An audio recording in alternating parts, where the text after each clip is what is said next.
حدث الطائرة الأندونيسية خبر الآن دبي الإمارات. كان صرح خبير في شؤون الطيران المدنية عدم استجابة لاحتمال أن يكون هناك سبب رسمي متعمد مرجحا فرضية تفجير انتحار تسبب بهذا المأساة. من واضح رئيس شركة يونيك أن الطائرة من كوبا ما زالت جديدة ودخلت خدمة قبل شهر فقط، كما أنها خضعت لصيانة قبل محاولتها الأخيرة.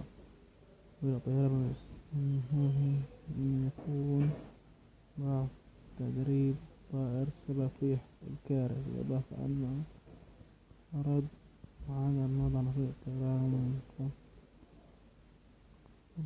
التكاليف عليه في تدريب الطيارين باختلاف الشركة بالمعروفة التي تخضع معظمها إلى تأهيل